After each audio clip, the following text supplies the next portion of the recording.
All right, well, welcome. My name is Dan Beckenhaupt. I am the superintendent here at Oak Hills. This is my first year as the superintendent, but I joined the district in 2008. I am a lifelong West Sider, so really excited to be in this role. Excited to have the opportunity tonight to talk a little bit about our bond issue. Our board officially passed a resolution this summer to put a bond on the ballot on November 4th, and so this is an opportunity for us really to kind of just go through some timelines and processes and how we got to this point, and then we will answer any and all questions when we are complete tonight. And then with us also, Steve Bain. Yes, Steve Bain, Treasurer of the District. I've been with Oak Hills for 20 years. This is my 11th year serving as CFO Treasurer of the District. I'm a resident here in Oak Hills and a lifelong West Sider. So as Dan mentioned, thank you for taking the time to come out and learn a little bit more about the bond issue, and we appreciate your involvement in our community. Come on up, join us. Come on. Yeah. You're not interrupted, we're just getting started. Come on in. All right, so really important, we think, as we talk about the bond and being on the ballot here in November, really going through the timelines, some of the partnerships that are involved, and really the process. And so, our agenda for tonight, we're going to talk about the Ohio Facilities Construction Commission. The Ohio Facilities Construction Commission has been around for a while. They help school districts, public school districts in the state manage and ultimately develop and plan the building of new buildings. And then they also help pay for the renovations and ultimately the building of new buildings. We'll talk about the community's voice, the process that we use to get to the plan that we developed ultimately, and then we will get into why build, why now, why it made sense for us as a school district and as a Board of Education to ultimately vote to put this on the ballot. And then Steve's going to get into the actual plan, each phase, talk a little bit about financial investment, and then transparency and stewardship. So starting off, I think it's really important because a lot of people have seen the signs out there that say that the state is going to pay for over half of this project, and that is absolutely true. And so how does that happen, right? So the Ohio Facilities Construction Commission, they are budgeted through the state of Ohio, and they partner with school districts, but there is a process to partnering with school districts. And so the first step is going up and actually meeting with OFCC. So over a year ago, we actually had a board member, multiple district office staff members that went up and met with OFCC. And at that point in time, they told us that we would qualify for over 50% of any project that we would do. And that is, once again, that is funded through the state of Ohio. So they would pay for over 50% of the project. Now, with that, then they have to come out and they audit your buildings. And so they come out and they audit all 9 of our buildings, and they tell us if we can renovate the buildings based on the cost of the renovations, or if we just have to build new. And so for 7 of our 9 buildings, OFCC came out and said, if you're going to do anything in a partnership with us, you have to knock these buildings down and build new. 2 of them you can renovate because of the cost. The 2 that we can renovate, Rapid Run Middle and Oak Hills High School. The other 7, you either leave them as they are, or if you're going to do anything, you knock them down and you have to build something new, if you're in a partnership with them, if that makes sense. And so they did that audit, they gave us all of that information, and so then from there, we knew it was time to put together a community advisory team. And we needed a team of community members, staff members, board members, really to look at their recommendations and then to come up with a recommendation to our Board of Education. One of the things that was really important to our team, so the state in their initial audit and what they gave to us as a recommendation was for us to build 5 new buildings. We knew that we were going to have to ask taxpayers for more money than what they are currently paying in taxes to do that. And that was not something that we wanted to do at that point in time. So that was really one of our first considerations when we met with this team, is that we said, we want to be able to do a big project, but we want to be able to do it without raising taxes on what people are currently paying out there. And so we knew the scope of what we could do as far as how much money we would have to build based on not raising taxes. So how do we not raise taxes? Well, we have a bond issue that was passed in 1997, and that was to build Rapid Run Middle School and also to do some renovations in some of our other buildings. That bond issue is expiring in December of this year. And so the millage that is expiring, we're going to run that as the exact same millage. if passed in January, the December that bond expires, that tax rate, those same tax rates are then applied in January, if that makes sense to everybody. So that's how you see signs out there.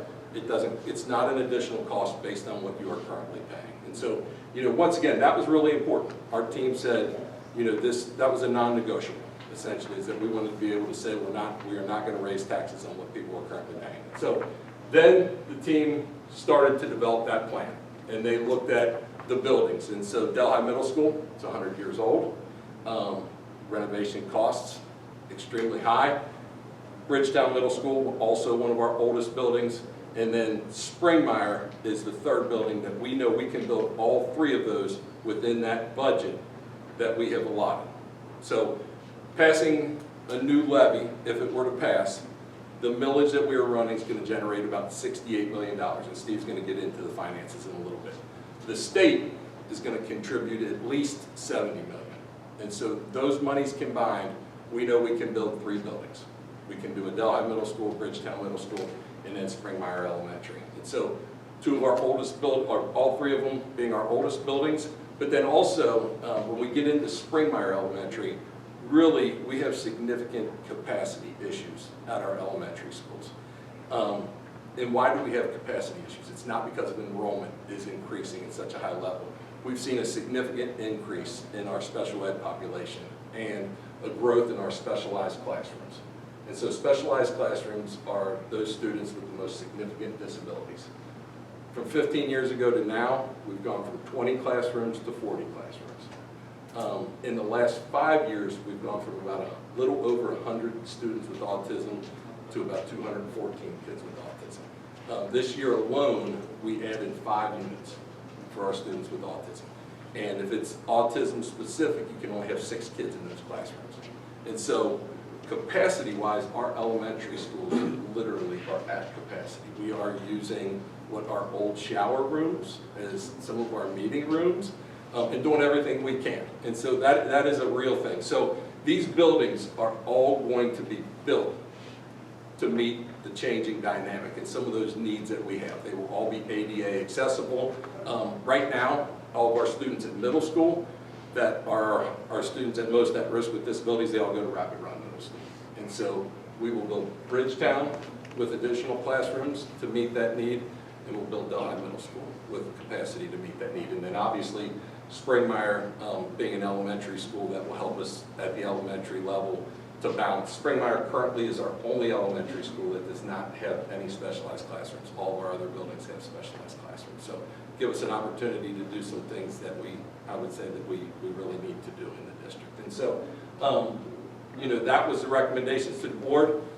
Phase 1 would be a Delhi Middle School and a Springmeyer Elementary. Steve's going to get into a little bit of that, so I don't want to steal his thunder. Bridgetown would come in Phase 2, and then also air conditioning, the high school would come in Phase 1. So, for us, this was the handouts that are in the back. You can take with you. These are the things that we are giving out all over. Why build? Why now? For us, it was these things. The state of Ohio is going to contribute over 50% of the project. So they are going to pay for at least half of this project. There are no strings attached other than when they come out and audit and they tell you how to build your buildings. So people would say, if we don't take the money, the next school district that's in line that passes a levy will. And the only way you get funded by the state of Ohio is if you pass a levy first. So they don't give you the money until you as a district make a commitment, if that makes sense. So over 50% funded by the state, at least $70 million. The second one, which was really critically important to us, 0 net increase in what you are currently paying in taxes, and then ultimately aging facilities and capacity issues in the district. And so those were our big reasons, why ultimately we made that recommendation and our board passed that resolution. So, and we have been approved by the Ohio Facilities Construction Commission. That is the last step. They have approved our partnership, so we know if this were to pass, we are approved to move forward with the project. So I'll turn it over to Steve to talk about financials. Yep, thank you, Dan. Yes, absolutely. Dan mentioned capacity, and I think that's critically important. So just because something's old doesn't mean something needs to be replaced. And so capacity based on our student demographics, as Dan mentioned, as well as just space. So for the first time in several decades, here in Green Township, we're seeing the largest subdivision being built in probably about 25 years, since the Rybolt Road, Ruiz Oak, that general subdivision was built in the late 90s-ish. Since that time, really we've had some small pockets, and we haven't seen anything quite like we've seen here with Trailside Village, which is behind Zip Dip and behind Dewey, so on and so forth. So that capacity and that increase as far as students would go directly to Springmire and Bridgetown as well. You're looking at least 180 living units between homes, so on and so forth. So accounting for that as well and projecting our enrollment down the road. Dan mentioned the plan. So the plan is 2 phases, as Dan mentioned. So phase 1 is local dollars, which would be November 4th bond issue on the ballot, okay? That's our part as a local community. Phase 2 is our state funding from OFCC, okay? So within phase 1, Dan mentioned the 2 schools of Delhi Middle School and Springmire. And for that community group that we brought together, because we are not impacting every single school, okay? We have, folks in Green Township may not realize how many schools we have also in Delhi and vice versa, right? So in Oak Hills Local School District, we have a total of 10 school buildings. That includes the Early Learning Center over there in Delhi. So for us to impact all 10 of our school buildings, there was no way to do that without increasing taxes. We wanted to respect the voice of the community, which is about 40 or so community members. We wanted to respect their voice, and the only way to do that was we couldn't touch every building. We could take a small chunk of those 10 buildings, okay? And so that's what we wanted to do, Delhi and Springmire. However, how can we impact every single student? We have about 7,500 students in our district. How can all 7,500 students benefit from this plan? And Dan mentioned the high school air conditioning. So portions of this building here are air conditioned, but there are also learning environments that are not air conditioned. And so that would be the commitment that all students funnel up to one high school, and so that would be the intention of air conditioning the rest of Oak Hills High School. As far as a tentative timeline, and hone in on the word tentative because that is a moving target, but right now for phase 1 with local dollars, we would be looking at installation of the air conditioning here at Oak Hills in the 26-27 range. As far as the 2 new buildings being built, that process would be about 18 months of architects, permits, fees, so on and so forth. You're looking at about an 18-month design phase before actually shovels go in the ground. So start to finish, you're looking between a 3 and a 4 year process, okay? I think it's also important to understand and note, the last time our community passed a bond issue was in 1997, okay? And that was for Rapid Run Middle School. It was for the Media Center, which we're sitting in right now. It was for the gymnasium over at Oak Hills High School. And also keep in mind, there were 2 middle school projects as well. One of those middle school projects was an additional wing at Delhi Middle School. And that wing is more of a gymnasium, a multi-purpose room, okay? So that wing is only 25 years old. So the intention with this plan would be to have that multi-purpose room over at Delhi remain intact. That would stay intact. We would have a second gym, a second multi-purpose room for plays, concerts, athletics, so on and so forth. Delhi Middle School would be demolished, just like Springmire would be demolished. But I think that's important to understand. Also, you may be asking to yourself, if you're a Springmire resident of the Springmire community, within the last 2 years, Oak Hills installed air conditioning at Springmire Elementary. So you're saying you just installed air conditioning, why are now all of a sudden you're going to demolish that? That seems like a waste of resources. When we installed air conditioning, not only at Springmire, we did that at Dulles as well, that was done with our own folks in-house. Our operations team did that on their own. We did not have to subcontract. We saved our district significant resources. But I get back to, you're looking at an air conditioning units in our entire building of Springmire that are only, quite frankly, 24 months old, all right? And that was an investment in the range of about $200,000. The intention would be that we would repurpose those units at Springmire to move them to Bridgetown, okay? And bear with me, Bridgetown's going to be in phase 2. okay? So upon completion, when Springmeyer opens their doors, we would repurpose those air conditioning units and move those to Bridgetown until we start construction on Bridgetown. At that point, all 10 of our schools would be air conditioned. Phase 1. Phase 2 would be the new school with state dollars, which would be Bridgetown Middle School, as I just mentioned. Bridgetown, similar to Delhi, also had a multi-purpose room, which you may be familiar. If you're on Bridgetown Road, or excuse me, if you're on Race Road and you're looking at Bridgetown Middle School, it's off to the right side, it's that wing, again, another multi-purpose room, gymnasium, so on and so forth. Same game plan. That facility is about 25 years old. That facility would remain intact.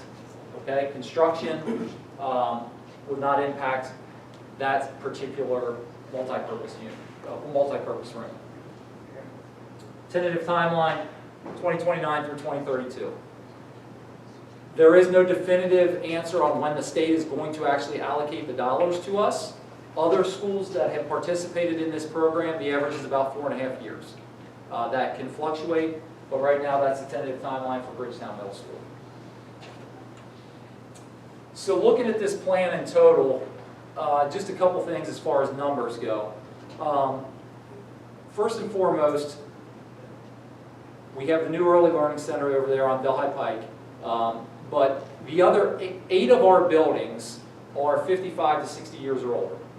Okay, our youngest building is Rapid Run Middle School. Our oldest building is Delhi Middle School. Okay, so our youngest is about 28 years old. Our oldest is 100 years old. Other than Rapid Run Middle School, which is about 25, 26, 27 years old, other than Rapid Run Middle School, every other building in our district is 55 to 60 years or older. With our 3 oldest, 100 years old, 90 years old, 90 years old. If our district remains on the path that we're on, and I'm a resident, if our district remains on the path that we're on, and we construct new facilities once every 30 years, you can do the math. 130 years old, 120 years old, 120 years old, and right behind that are 5 other buildings that are going to be 80 to 90 years old. So again, we're trying to strategically look at this and take a chunk of our district for generations to come. I think it's also important to understand there's 23 school districts in Hamilton County. Of those 23 school districts in Hamilton County, every single school district in Hamilton County has put a shovel in the ground and has constructed new school buildings. Why do I say that? I say that because one of our strategic pillars in our plan is we want to attract people to Green and Delhi Township. And a big part of attracting folks are public services, whether it's parks, townships, safeties. Certainly schools are a backbone. And so if you want to attract folks, our neighboring districts, Southwest, Three Rivers, even Northwest, if you look at their campuses, they all have new buildings, okay? And so, as Dan mentioned, the state's going to write a check for at least $70 million. There's 23 school districts in Hamilton County. Nearly all 22 of them have taken the check from the state of Ohio. And so it's our turn. There's 600 districts across the state. I will assure you this, if we don't take the $70 million, guess what? Somebody else will, okay? So we keep that in mind. It's important to understand that no students would be displaced during this process. So buildings would be built on the current campuses. If you've ever been over to Springmeyer, I'm using them as an example, even Bridgetown to some extent, as well as Delhi. But traffic concerns, this won't solve all traffic concerns. However, all of these will be built on their current campuses. So Bridgetown would be built behind, Springmeyer would be built behind. It pushes the buildings a little bit further off of the respective roads of Ebenezer, Hayes, Race Road, so on and so forth. Let's talk about money. Financial investment of our community. What is the financial investment? So as Dan mentioned, we're at 2 mills. And I know mills can get a little confusing. I totally understand that from the taxpayer's perspective. But what does a mill generate? In this project, the 2 mills will generate about $68.5 million. That covers the cost of one. This is our opportunity, okay? You can forget about state funds unless our local community supports this project, all right? You can forget about the $70 million coming from the state. That's going to go elsewhere. What is the impact to you as a community member, as a constituent? What is the impact to you? What's the bottom line? As Dan mentioned, in 1997, our community supported the bond issue for Rapid Run and so on and so forth that I had already discussed. That impact right now is $6.17 a month on a $100,000 home. So on a $100,000 home, it's a little over $6 a month. It's equivalent to about $74 on a $100,000 home per month. Totally understand, homes in Oak Hills have different values. We'll talk about that here in a second. The funding for Rapid Run will be paid off. The mortgage is paid off. Hooray. Those dollars, instead of being invested in Rapid Run, would be invested in Delhi and would be invested in Springmire, okay? As well as high school air conditioning. Same cost, net, is there is no net increase based on what you're currently paying today. All right? What happens if the levy fails? If the levy fails, your taxes will be reduced by those amounts right there, okay? The $6 per month, the $74 on a $100,000 home, okay? Full transparency. Again, here is your different classes, extrapolating out the $74 on a $100,000 home. You can do the quick math. The average home value here in Oak Hills is a little north of $200,000. It's at $207,000. And you can see the cost per year is $154. All right, and again, it would not increase taxes based on what you're paying today. So we have watchdogs. Okay. I'm a watchdog of our own resources. I'm a steward of our own resources. Our whole entire administrative team are stewards of our resources as well as our Board of Education. Okay? I say that because, Steve, you're up here telling us what this is about. Let's verify this from an independent source. The independent source is the Hamilton County Auditor's Office. The Hamilton County Auditor's Office, if you type in your own address in Oak Hills, it will tell you exactly the cost for your home. Hamilton County Auditor's website, type in your address. On the right side, it'll say levy information. If you type in your home, you're going to get something like this. This is that $100,000-ish home as an example. It's going to say an additional tax here of $72. Well, Steve, you said it wasn't an additional tax, okay? And it's a little over a $2 mil levy. However, if you look at the footnote down at the bottom, 2.4 mils are running off. Those are going to be expiring. Okay, that's how we get that net zero impact. Make sense? Transparency and stewardship. We take great pride here in Oak Hills with what we do with our resources that you have invested in our district.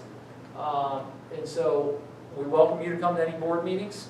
Board meetings, our regular board meetings are posted on our website, recorded first Monday of every month. Dates are all posted and are all available. Public participation is welcome at those meetings as well. We've had one levy in 28 years. We've had quite a track record here as far as staying off the ballot and keeping taxes at as reasonable of a rate as possible. Before I go to the 23 school districts, if you do go to our website, there is a litany of information. Included in that is the last time we were on the ballot and had a levy approved by our school community was in 2013. Since that time, in 2013, the district has bookmarked, has documented, and has put on our website since 2013 over 60 action steps that we have taken to preserve resources. Some of that's through generating revenue, some of that's through reducing expenses. But we have stretched and stretched and stretched. And all 60 items since 2013 for the last 12 years, all 60 items are documented on our website and have saved our community over $20 million. Out of 23 school districts in Hamilton County. Every single school district in Hamilton County spends more per student except for one other district. There's one district that spends a little less than we do, but all the other school districts in Hamilton County spend more per student than Oak Hills does per student. Nobody likes to pay taxes. I don't like to pay taxes. You don't like to pay taxes. None of us like to pay taxes. When I say we try to keep our rates in a reasonable place, we're in the bottom third of Hamilton County. So the taxes that are assessed are not exorbitantly high compared to our peers in the fellow school districts here in Southwest Ohio. Clean audits. Our district has been the recipient of Auditor State Award 9 straight years. And then obviously, what's the return on investment? You can talk about all the money you're saving and how much you're stretching and so on and so forth. What is our core mission? Our core mission is to educate students. When they grade that diploma, when they walk across the stage at Cintas Center, guess what? 3 out of 4 are going to be our neighbors. Once a West Sider, always a West Sider, right? And so, a good possibility that they are going to reinvest here and plant and possibly have a family here in Oak Hill School District. Okay? Additional information, again, we have all kinds of information on our website. I know Mr. Beckenhop, myself, welcome any sort of questions. I think it's very important, at least the last thing that I will say, is we respect everyone's financial position. And I can't thank you all enough for giving some time this evening. It's not Dan or my responsibility to convince you, okay? That's not our job, all right? Our job is to educate our community. As long as you're educated, and as long as you take the time to cast your ballot and cast your vote, all we can ask is that you have all of the information. All the information's here, and all the information is available at your fingertips right here at ohlsd.us. And so if you ever have any questions, we're an open door, and we welcome anyone to reach out and meet with us. Thank you, Steve. Fantastic. A lot. Yeah, there's a lot of information there in a short time. And thank you all for coming. So at this point, questions. We are open to any questions that you have on anything. Yes, sir. So if you pass this up and we miss it, how long before the state would ever offer us the ability to get funds again? I teach in a different school district, and we were on the levy last year, and we got crushed. Yeah. And it was my understanding that, like, yeah, like there's other people in line. So can you explain a little bit about how that process works? I don't understand that. Sure, yeah, so we would have 3 opportunities. The first one being here in November. It's about an 18-month window about. The messaging now is no increase in taxes based on what you're paying today. That message would change because you have a mortgage, a bond issue expiring. And so to answer your question, we would have 3 opportunities to secure that $70 million. I can't speak on behalf of our board or on our community. If the community decides to not support this and the levy does not pass, we would have to regather at that time and determine if we would go back on the ballot or not.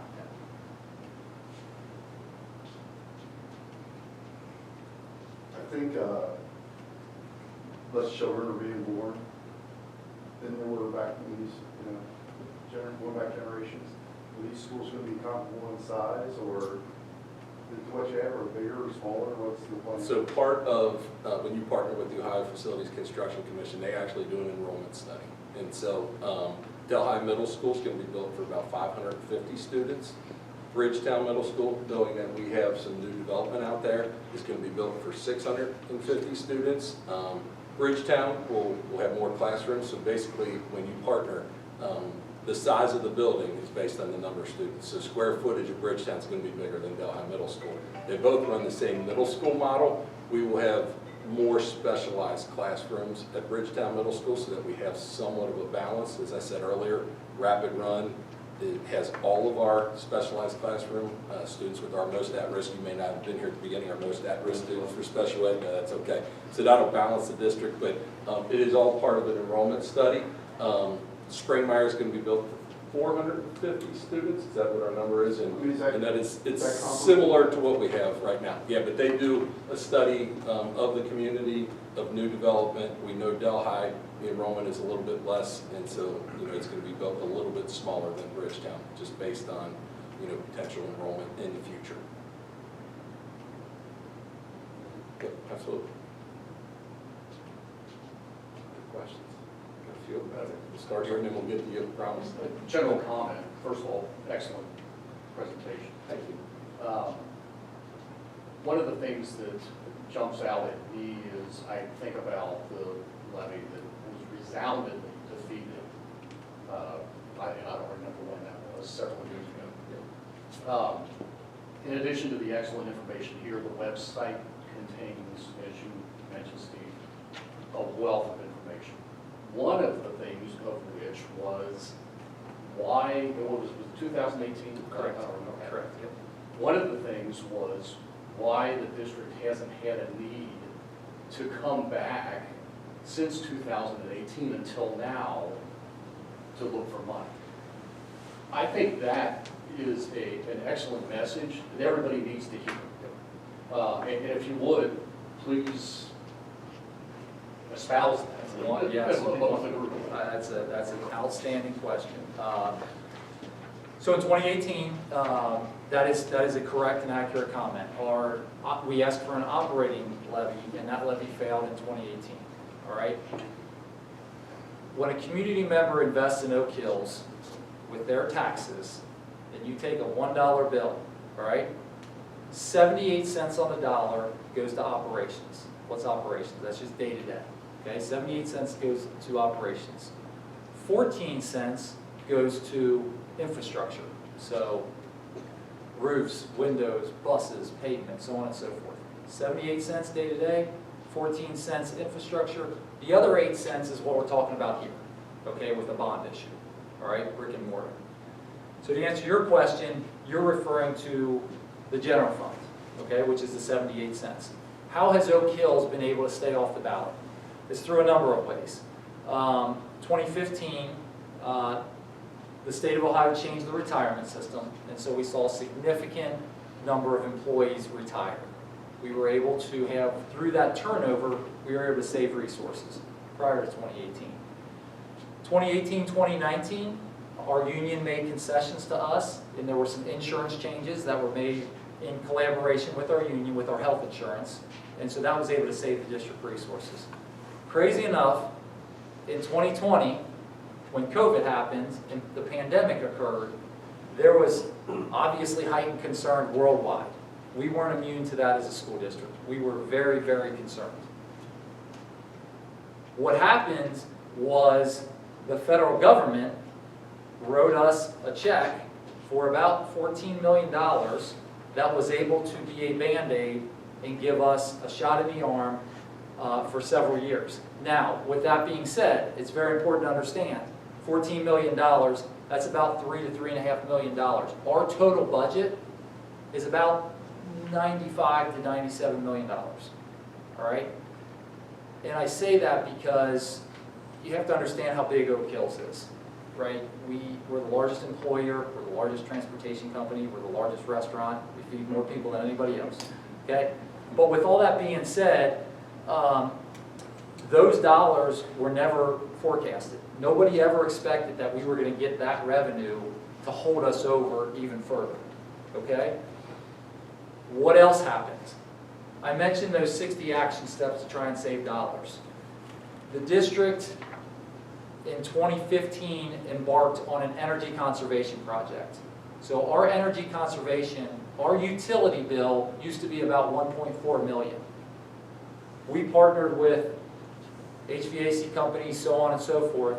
We were able to cut our utility bill from $1.4 million down to about $800,000. So we cut our utility bill almost in half. So we've saved about $600,000 a year every single year since 2015, 2016. That's action we've done. Another thing that was out of our control was the massive reappraisal. We're all aware of that, right? Housing market and the housing values have soared, as we all know, okay? Based on how the state funds Oak Hills, the state funds 609 schools, all different ways depending on your community. Based on how they fund Oak Hills, whenever property values went up in the past, we would get a very small increase, okay?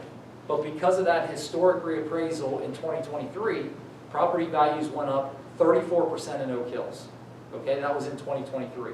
As a result, we received a significant increase in tax collection. The community did receive a tax increase at that time, okay? So to answer your question, between retirements, between COVID dollars, which were completely unexpected, reappraisals, which I would have bought a lot of property had anybody known that. There were a lot of unforeseen things that have occurred that have helped us stay off the ballot in the general fund. Moving forward, the general fund is certainly going to have to continue to be monitored because that's a complete different bucket.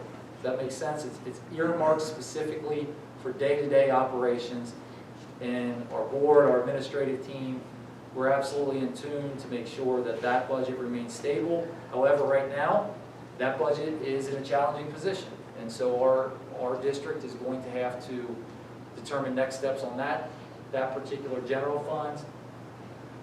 And so that's where we are with that particular allocation of general funds. I do double down on the bond issue, and the reason I double down on the bond issue is because as stewards of taxpayer dollars, at some point it becomes more expensive to operate a building that's 100 years old and continues to be older and older. So along with the check that's going to come from the state of, over 50% of the project. But then that's a fantastic point. Hopefully that's a lot of information. No, that's exactly what I. Yeah. So a lot of things have occurred between 2018 and today. Question? I have a question about as far as the no tax increase, the millage, and the way that all works in general. It looks like it said that the current millage was 2.4 mils, and that was from 1997. My understanding is that millage is not a variable type millage, right? So if my home was worth $100,000 in 1997 and it's worth $400,000 today, that 2.4 million is still coming off of that 100,000, right? That is incorrect. So the community in 1997 passed, actually, it was a dual issue. So it passed an operating issue, that 78 cents day-to-day bucket I was talking about. They passed a 3.7 mil levy for the operating issue. I'm sorry, the other way around. They passed a 3 mil operating issue in 1997. The bond issue was 3.77.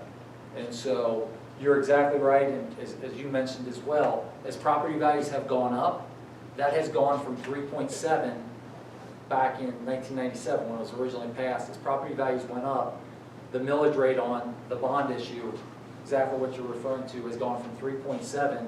Property values go up, the millage went from 3.7 all the way down today to 2.4. The other thing that I think is important to understand as well is our district refinanced the bond, just like you refinanced your home. Our district refunded our bonds, and when we refunded our bonds, we were able to save the taxpayer about $5 million, and that happened back in 2015. But it's important to understand that as a school district, if the community supports this issue, which is a 37-year issue, I, as the treasurer, I will have a mortgage schedule, an amortization schedule. I will have an amortization schedule for the next 37 years. I can tell you exactly what we're going to have, what our obligation is, principal and interest. I can tell you what it's going to be in 2032, 2042, and so on and so forth. So the amount that is required per this bond is going to be locked in. And we'll lock in that interest rate likely in the spring, assuming our community passes it. Does that make sense? Yes, so I mean, essentially, it was at 3.7, 3.8, and it is reduced but it's been the flat same amount for the last however many years, right? So my house is worth more today than it was in 1997. So 2.05 mils, today's value is still more than what it was in 1997. So, theoretically speaking, it's not a dollar for dollar, no tax increase. That 2 mils is on a much higher valuation than it was back then. So if property values continue to increase, that 2.05 will be reduced to 1.9. It'll be reduced to 1.8 because when we work with Moody's, Standard & Poor's, whoever we're going to work with, and they ask Bank of New York Mellon, whoever we work with on the collection, they're going to say, you have to pay us principal and interest of this amount. And we'll work with the county auditor, and the county auditor will not assess additional taxes. So as values will go up, that millage will be reduced. And that's where we are today with it, at that $74. So as home values go up, depending on your individual property, it is complex. I can speak as the district as a whole. As the district as a whole, as values go up, millage rate will go down from 2.05 to something like 1.9, 1.8. Millage rate will go down. So as the district as a whole will not be paying additional taxes for this bond issue as property values go up. Because we have a 37-year schedule that we have to pay on. Great questions. Who's projected to hold the bond? Right now, we'll go, we'll have it we'll meet in the spring to determine who we are actually going to sell to. Our partners in this project, Dinsmore and Scholl. Dinsmore is our partner from a legal firm, and then we have a municipal advisory, which is Bradley Payne. And then we also have RBC Capital, which is our fiscal agent in the process. So they will guide and coach us on how to sell bonds, how to achieve the best rate. I think what's important to understand is our bond rating is exceptional here in Oak Hills, meaning our ability to repay our debt, which helps drive the interest rate down. Our ability to repay debt is very, very high here. Investors have a lot of confidence in Oak Hills, which essentially saves our community resources. So to answer your question, that'll be determined on who we're all going to be selling the bonds to, who we're going to be partnering with. But those three partners, Dinsmore, Bradley Payne, and RBC, will guide and coach us on exactly the schematics on who we're going to choose through the process. What would be projected interest rate? Right now, it's 4.75. The 4.75 can certainly fluctuate, but from the county auditor's perspective, and the ballot language has to be set before actually issuing the bonds. So the county auditor has locked in the $68.5 million. The actual ballot language is available on our website, and so you can see and the sample ballot language is available at Hamilton County Board of Elections, and they'll quote the $74 per $100,000 home.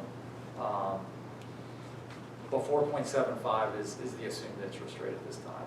And just like in 2015 with the Rapid Run Middle School issue, if we have the opportunity and the bonds are called, if we have the opportunity to refi, we absolutely will refi like we did in 2015.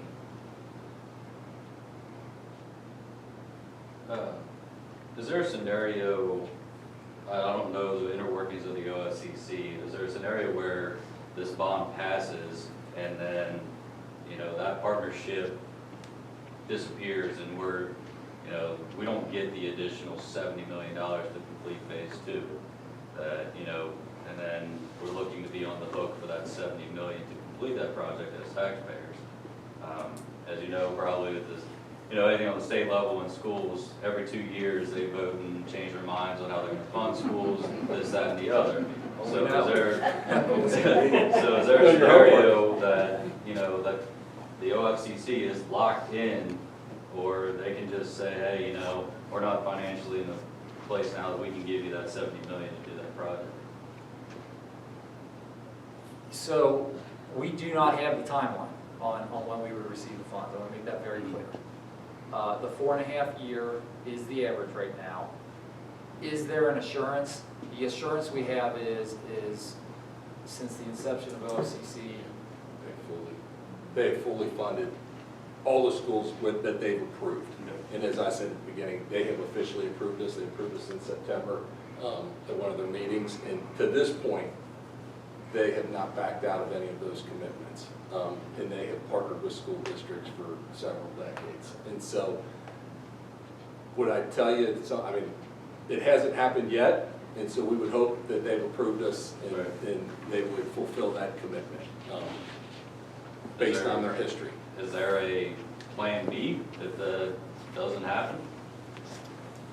Because it sounds like Bridgetown Middle is, adding the special needs services to kind of help, allocate, some of our costs and spread it out, make it easier for transportation, all those things. Is there a plan B if that doesn't happen, where you can't build Bridgetown? the 70 million that is being stated and communicated to our community, that would be a significant cost for Bridgetown. So in the event that the state would not fully contribute, we're still confident that we would be able to construct Bridgetown Middle School.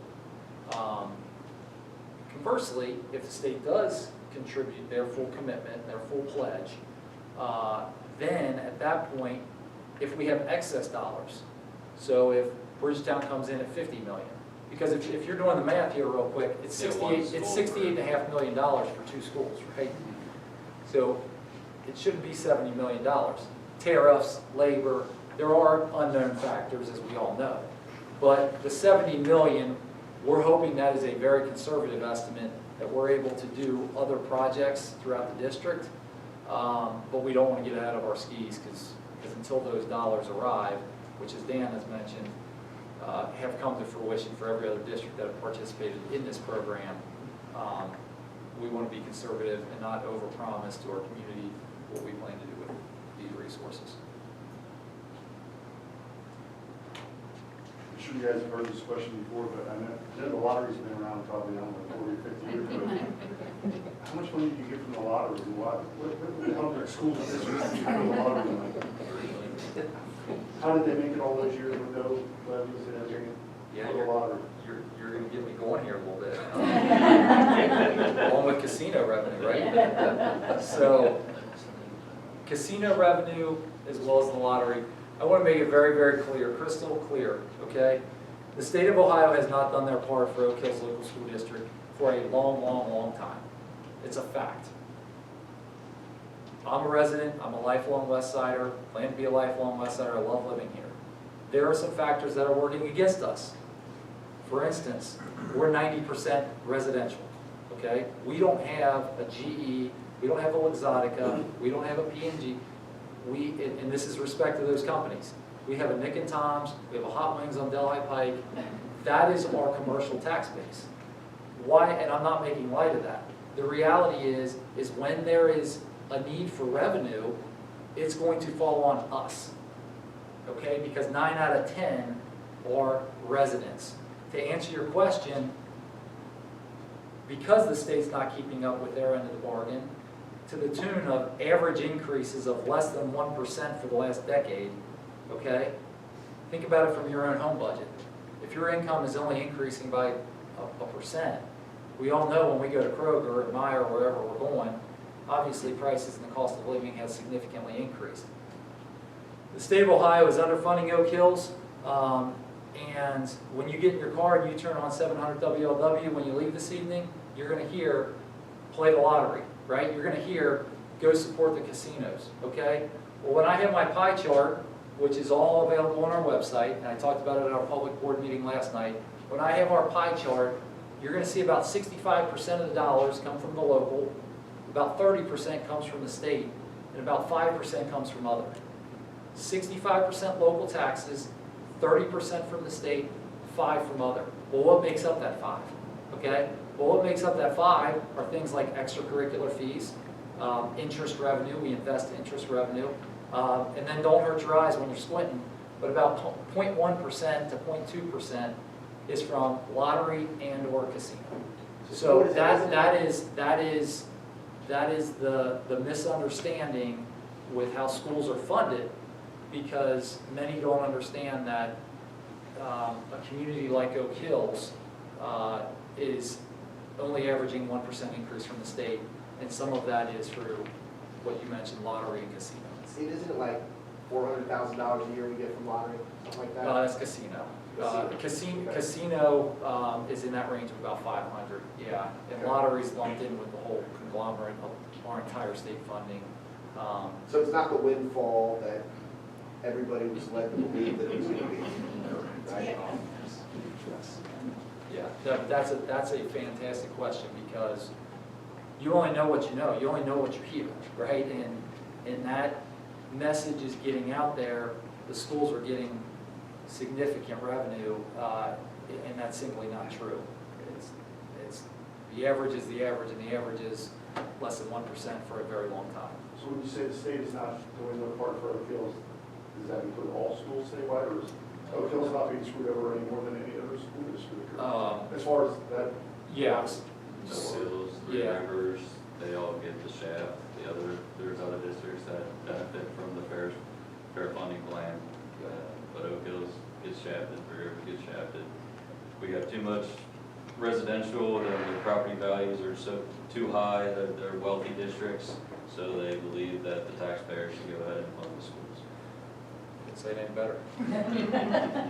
It's a fact. I mean, if Oak Hills Oak Hills as well as our neighbors are considered above average income levels and wealth of our community, property values in our community, and as a result, the state funding on our end has continued to dwindle. And I shared this last night at our public board meeting.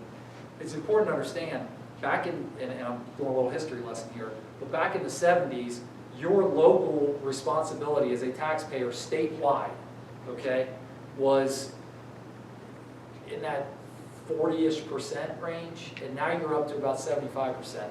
The burden statewide continues to shift, and keep in mind, you're getting tax breaks for businesses, which I fully respect and understand.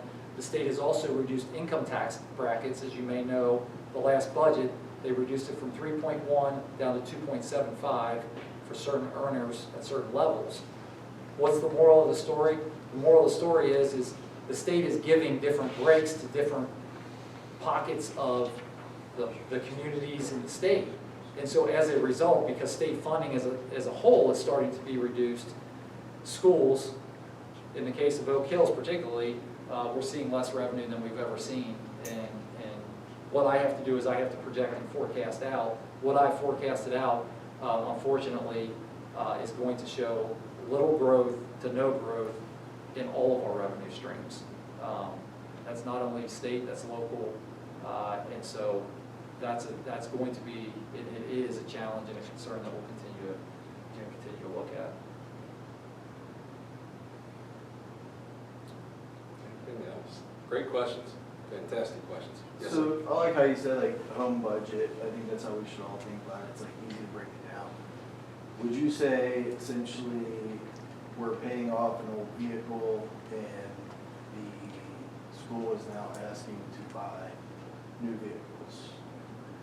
With that being said, do you think that the no increase is misleading in the fact that it would go down? I know you said that here, but it's not super being advertised. All of the literature, and keep in mind, the district can only educate. The district can't be on one side of the fence or the other. And so all of the information, including the handouts that were handed out this evening, all of the information talks about no tax increase based on what you're currently paying today, okay? So based on what you're paying today, it's seamless, all right?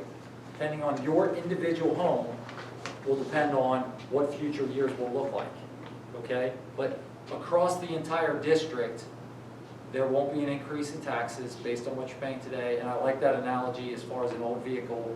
And look, we have great buildings and they're taken care of, but again, at some point, if we're not visioning out for our future, I don't think we're doing our responsibility. And I think it's as important as anything. You and our board appoints Mr. Beckenhop and myself to provide recommendations. Our recommendation is that we have to be good stewards of the taxpayer's dollar. For us, I think we wouldn't be good stewards of the taxpayer's dollar if we let $70 million go by the wayside and go to somebody else. So, I mean, just kind of to hear that all I see is zero increase. And it'll say in the top there based on what you're paying currently today. So, I mean, when I'm just like quickly looking at it though, it's zero increase, and then you're saying somewhere up in the top. So basically, it's my understanding of millage is like saying this is your bucket of millage, and all the properties are in this bucket, and that bucket can't get any bigger, but your part of that bucket could get bigger or lower. It depends. Yes, that is exactly correct. Okay. One of the challenges with school funding is, and these are outstanding questions, one of the challenges with school funding is you have to look, Oak Hills is a very large school district. We're 27th out of 609 districts, 27th largest in the state. Ironically, we're 27 square miles as well. 45,000 taxpayers. Okay, we're a very large school district. If you take a bird's eye view of Oak Hills local school district, and you take all of the homes in Oak Hills Local School District, okay? Let's say property values go up 10%, all right? If property values go up 10%, and your value goes up 10%, your taxes stay the same, because that's what the average is across the district. If your value goes up 15%, your taxes are going to go up because you're above the average. If your value only goes up 5%, your values went up by 5%, but the average was 10%. Your property taxes actually go down.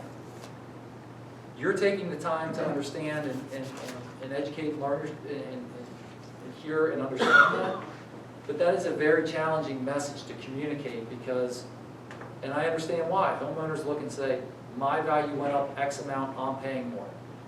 And it depends on what the average is of the aerial view of the entire school district.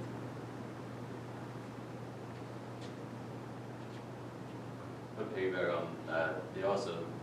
Those taxes increases that people saw, that went to the county. Like, that doesn't go to the schools. You guys get your flat amount of money regardless. So if your house is worth more today, you're paying more taxes for sure, but that's going to somebody up in Columbus and how they want to spend your money. And the district doesn't get any wealthier off that tax increase. But I would say that I appreciate everything you guys have said, put together, and doing really well as far as spending taxpayer money and not overspending. A lot of districts took COVID money and built huge facilities that they no longer could pay for in their operating budget, so they put them in a huge negative spending. Oak Hills didn't do that. And so you've done a great job in that aspect, and I will also say that, you know, supporting your local school is the best way to keep your home property values up. You know, the districts that constantly shoot down their school levies and don't want to support their schools, eventually people leave and move out, and your properties devalue, your homes devalue. There are a few districts around the city that do very well with that will pass a levy every single time. Your Wyomings, your Indian Hills, and so forth. And, you know, they like their $1 million, $2 million valuations, so they're going to keep their schools top notch.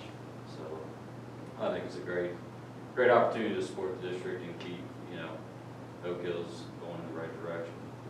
Well, we appreciate that. Thank you. I mean, Steve and I are both lifelong West Siders, and we know it is a conservative community, and, you know, we hopefully the spending reflects that, right? So, Yeah. you know, when some people would say you don't necessarily want to be 22 out of 23 in spending, but we know and understand this community, and we know that we are always going to look out for the money. So when you talk about COVID dollars, you're exactly right. Some districts went and hired 2 teachers per class, K through 2. We did not. We continue to stay afloat and use that money to not go back to the taxpayers and say we need additional money. And so we do appreciate that. Really great. I mean, our son, we live in Oak Hills District, but our son actually went to Three Rivers. They're in the same boat and the understanding, and it's hard to get on the west side support for the public schools, because let's face it, we are a very heavy parochial school area. A lot of our, you know, homeowners are in that boat and think it's the private school and the voucher system does hurt our public schools a lot. So it's hard to believe. Going back to when you said if this passes, you'll be able to budget out, I don't know, 40 years or whatever, is that 37? So does that mean if this passes, there shouldn't be any more levies for 37 years?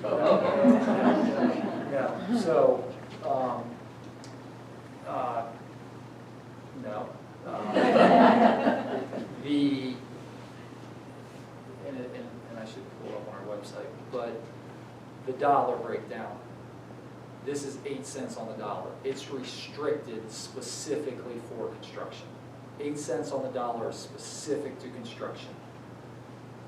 We have 92% of our budget restricted to other areas. 8 cents on the dollars goes to construction. Right now it goes to Rapid Run Middle School. The 8 cents on the dollar, instead of one to Rapid Run, will go to the other new buildings we talked about here with Bridgetown, Spring Mire, and the air conditioning. 8 cents on the dollar. 14 cents goes to infrastructure, okay? The 78 cents on the dollar, as was alluded to, 78 cents on the dollar is for day-to-day. And just like any public entity, we're a people business. So 78 cents on your tax dollar goes for day-to-day operations. Steve, what is day-to-day operations? Day-to-day operations, just like any school district, is largely personnel.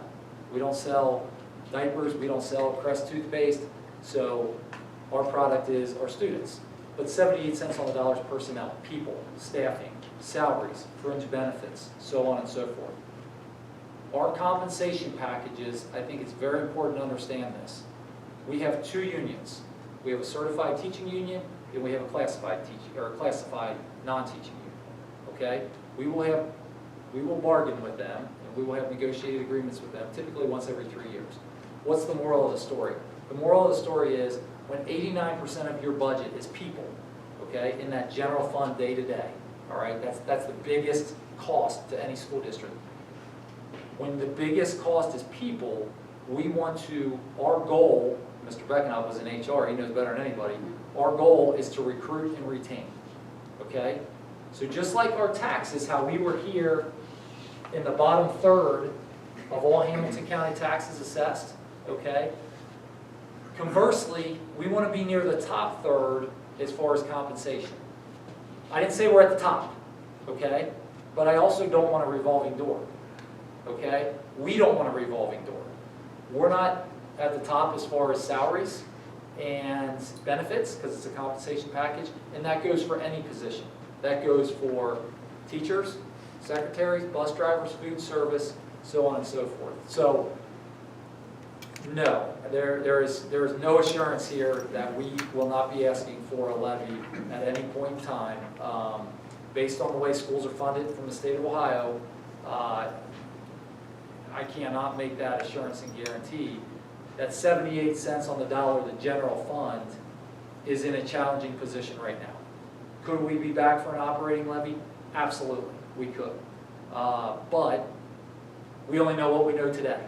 Things have changed significantly here in the last couple months. Things will continue to change. And so, similar to as the question was asked, how were you able to stay off the ballot? You asked for operating dollars back in 2018. Nobody had the crystal ball at that time as far as those things that I mentioned that have changed between COVID, between housing values, so on and so forth. So, the commitment here is to look to secure additional state dollars for construction only, and then continue to monitor our general fund. But I get everything you're saying, and like Ms. Jones said, I think you guys been very informative. Like, go back to what I said at first, if the numbers, the population is lower, you get the same amount of money based on what you said. You should need less teachers, you're serving less students, you're feeding less students. I mean, that's. Probably the biggest impact on expenses, most recently, in the last 10 years, and this was part of Steve's presentation last night, we have reduced teachers in our general ed population. Remember, we are second lowest in the county per spending per pupil, right? So we are not spending an exorbitant amount of money per kid. We are the second lowest in the county. We do reduce staff when our numbers dictate that. The area in our staff that we have added the most is for our most at-risk, high needs students with disabilities. So, as an example, in the last 10 years, we have added 100 aides, 100 instructional aides specific to special education students. That's not a choice, it's not an option. So, when a kid goes on an IEP, an individual education plan, they're identified, if part of that plan is that they get an instructional aid, then we add instructional aides. What we talked about earlier tonight, we've gone from 20 classrooms to 40 classrooms of our most intense needs kids. And so we've added almost 30 intervention specialists in the last 10 years for that same thing, for our students with those high-risk needs. And so I mentioned earlier our autism numbers have gone from a little over 100 to over 200. And we've added 5 classrooms there. So even though we have reduced in some areas, so an example, this past year there were 5 or 6 positions we did not replace because of enrollment numbers. We added 5 more special ed teachers and 15 to 17 instructional aides, if that makes sense. So, but we are constantly monitoring the needs of our kids, first and foremost, but also looking at our staffing. And if there are areas for us to reduce, we will always do that. And I think what's been said before is right on, and I'm taking it from somebody else. the comment of Oak Hills has a revenue issue. We don't have a spending issue. Talking about, as Dan mentioned there. So I mean, our revenue is our challenge, and going to continue to be our challenge.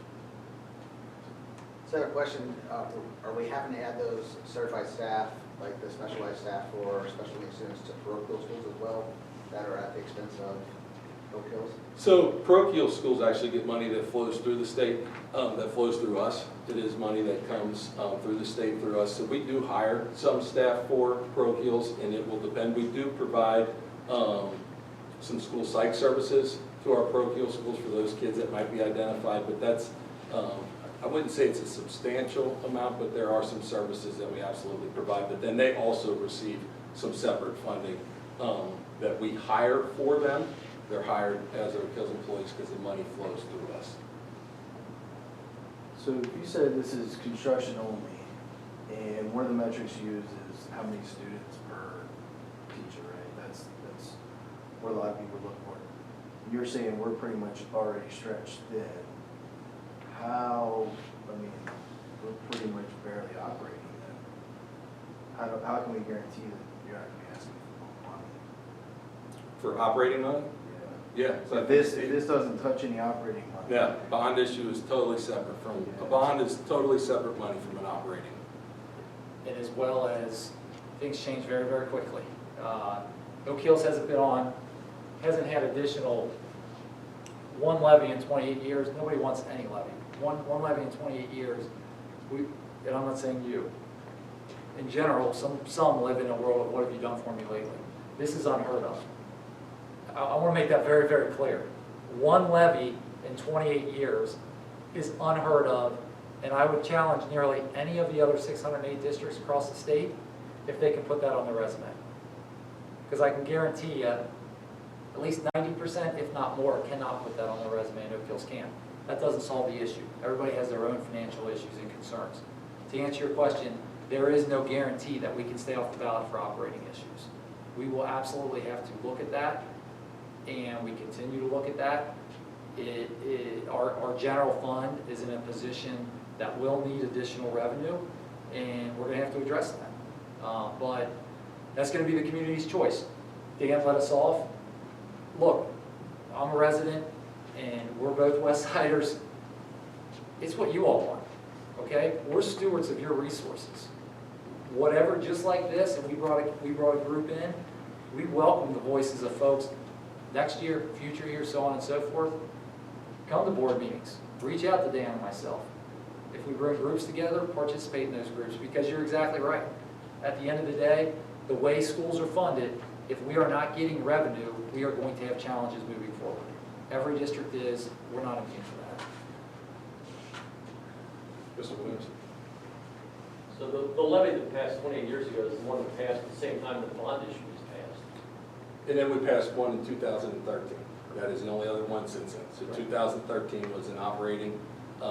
We have not done anything with a bond to build buildings, but one operating levy, which was in 2013. And I think that's what Steve's referring to. If you look around the state, you will not find anybody that passed an operating levy in the 90s and passed only one since then in 2013. I would probably challenge people to go find a district that has one levy in 2013 from 98 and all the way to this point in time. And so that's, but two different accounts once again. Operating expenses, bond. This levy is strictly bond, strictly construction, can't be used for anything that we talked about there with personnel.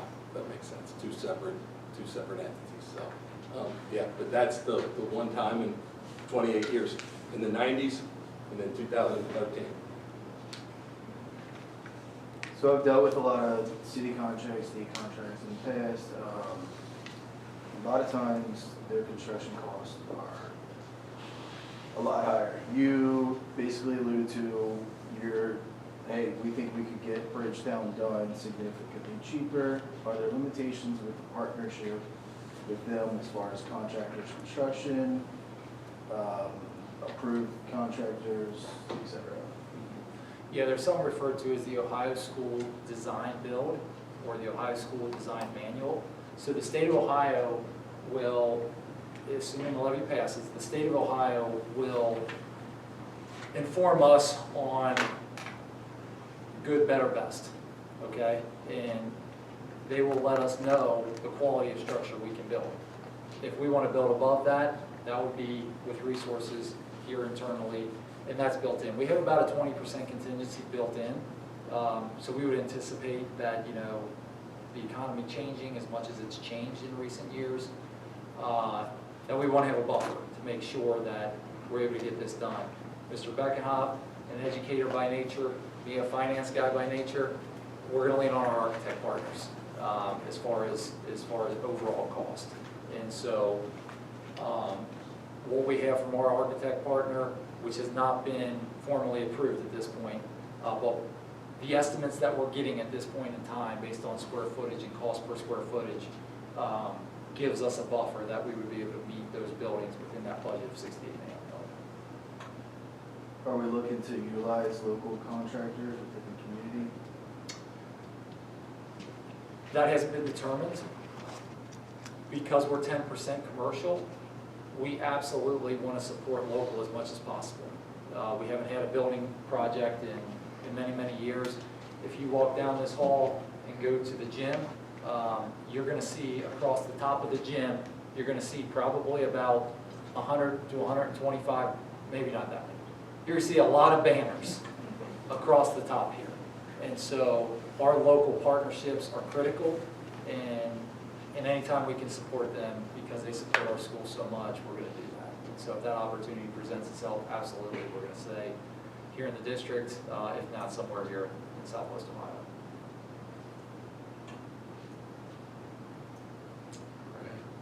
Thank you all again for coming out. If anybody wants to hang around after, Steve and I will be here. We'll continue to answer questions, but really, just most importantly, we wanted the opportunity to be able to present this information to you, present the facts to you. We truly appreciate that all of you came out. You had outstanding questions here tonight. If you get home tonight, you follow up with another question, you can email either one of us, you can reach out and call us, and we are always happy to talk to you. But truly, truly appreciate that you guys gave us time and came out tonight. You got one last comment? Just super quick, Yes. yard size.